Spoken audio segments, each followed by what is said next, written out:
China's grand plan to connect the world is starting to look more like a road to nowhere. The ambitious Belt and Road Initiative aimed to revolutionize global trade and infrastructure, but now it's causing more trouble than intended benefits. In this video, we will explore the hidden cracks, financial dilemmas, and geopolitical tensions this project is facing. Stay with us to the end to discover the factors that could make or break BRI and why its failure could affect us all. Let's begin with a little recap. In 2013, China launched something quite extraordinary called the Belt and Road Initiative, or BRI for short. You may also know it as the New Silk Road, and this is as ambitious a plan as the caravans of old. But instead of camels and caravans, it involves roads, railways, and ship routes. How does it work? Well, BRI is like a big puzzle with two main pieces. The first piece is called the Silk Road Economic Belt. Imagine some cross-country roads connecting China to places like Central Asia, West Asia, and even Europe. It includes different types of infrastructure such as roads, railways, pipelines, and power lines. All of them combined contribute to improving transportation and business operations. 21st Century Maritime Silk Road is the second piece of the BRI puzzle. This includes a huge web of ports and shipping lanes. It provides another efficient way to travel and connect China with Southeast Asia, South Asia,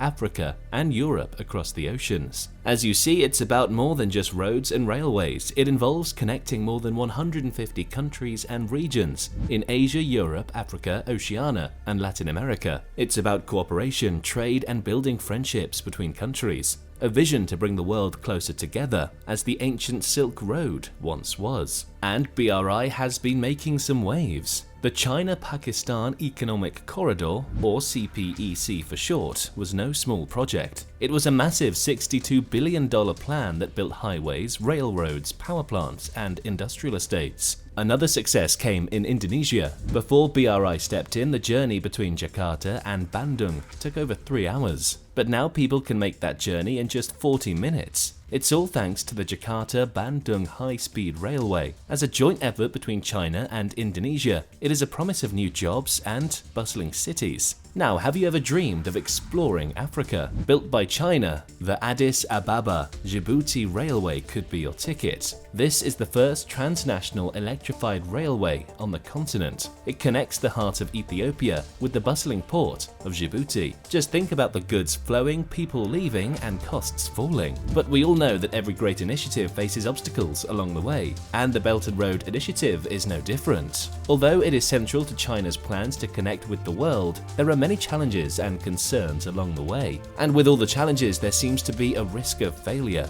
First off, there's the debt trap diplomacy. Now, what does that mean? It's when a country like China offers loans to another nation, knowing that paying back those loans might become tough for them. A well-known example of this is what happened in Sri Lanka. Millions of dollars were borrowed from China to build a port and airport in a town called Hambantota. You might think that sounds like a great idea. More infrastructure, more jobs. But the projects turned out to be white elephants that generated little revenue, adding to Sri Lanka's debt burden. So what happened next? In 2017, it signed a deal with China to lease the port for 99 years in exchange for some debt. It's like trading valuable assets to pay off a debt, but the change had a long-lasting effect. Some people believe that China wanted the port to be a strategic location in the Indian Ocean. This gives China a great edge in maritime power. It can also allow China to challenge India's influence on the region. These actions have raised eyebrows around the world. Was this just a business deal, or was there more to it? There is a chapter in the BRI story that poses many questions without any easy answers. The Sri Lankan case illustrates why some people are concerned about the BRI. You see, it promises economic growth and better relations, but is it that simple? The critics worry that this is just another way for China to increase its power. It is not just about roads and railways, it's also about influence and control. And then there's the whole deal with Malaysia. Under then leader Najib Razak,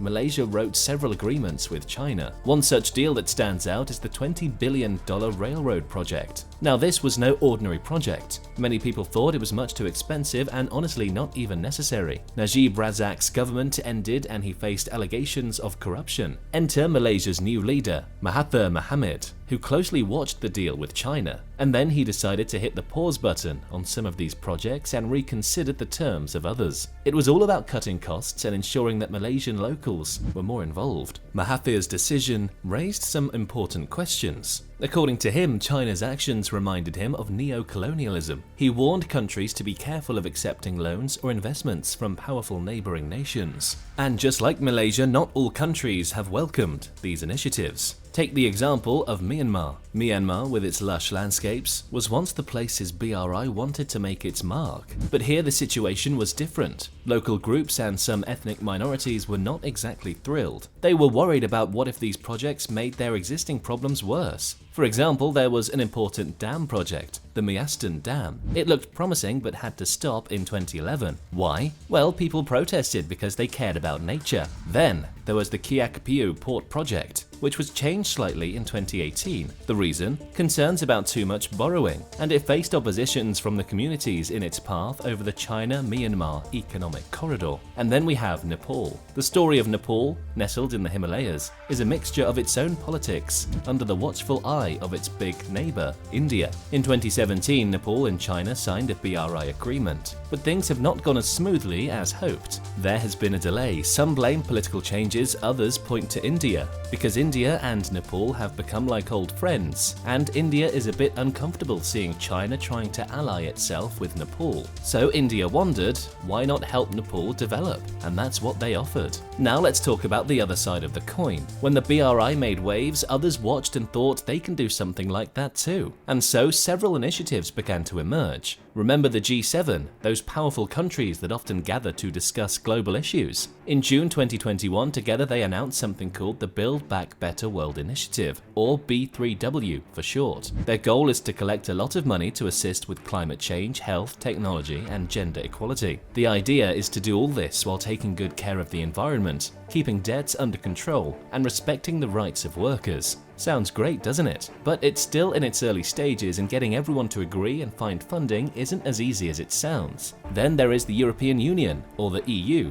which wants to have better links with Asia and so on. So in 2018 they launched the Connectivity Strategy. It's about building better links in the transport, energy and digital sectors while keeping an eye on quality and regulations. They also set aside 60 billion euros for investment outside the EU, and they join hands with countries like Japan, India and Indonesia to work together. Speaking of Japan, they had a plan too. It's called the Quality Infrastructure Initiative, launched in 2015. This initiative has 5 main principles: economic efficiency, safety, resilience, environmental and social considerations, as well as alignment with national development strategies. They're looking at spending $200 billion over 5 years through a helping hand, like the Asian Development Bank. And Japan isn't doing this alone. They've joined hands with the US, Australia, India and France. Although these initiatives aim to offer more options and fewer risks than BRIs, they also have challenges. There is the question of resources, regulations, and politics. And then BRI had to face some internal challenges as well. First, we cannot ignore the impact of the COVID-19 pandemic. It shook the world and left no stone unturned. The BRI is no exception. The spread of the virus has disrupted supply chains, halted trade, and limited the movement of people. Due to health concerns, travel restrictions, or lack of funds, a lot of projects were cancelled or delayed. Both China and the host countries faced economic stress due to tight funds. Some even sought debt relief from China. It certainly affected China's ability to recover funds or start new ventures. Then there is the US-China trade war. Chinese investments are now facing resistance from countries that are friendly to the US or against China's influence.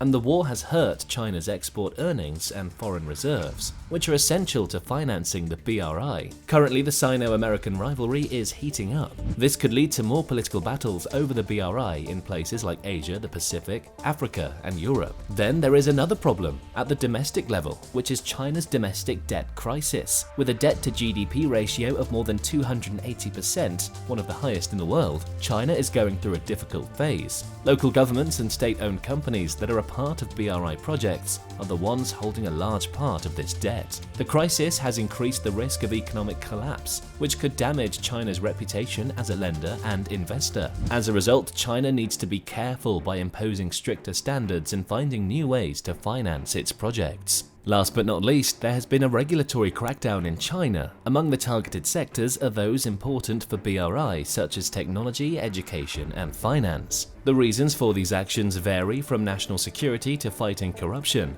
and they left many uncertain and worried. China's crackdown has affected the confidence of large tech companies, foreign investors, and partners in digital BRI. So, what's the big picture here? From uncertainties with new projects in other nations to issues at home in China, the road has not been smooth. These obstacles have not only slowed down the BRI, but have also raised questions about its future. The dream of connecting the world through a network of infrastructure projects is facing real-world tests. Will the BRI adapt and overcome, or will these challenges prove insurmountable? Join the discussion in the comments below. Make sure to watch the next video, because BRI isn't the only thing failing in world politics.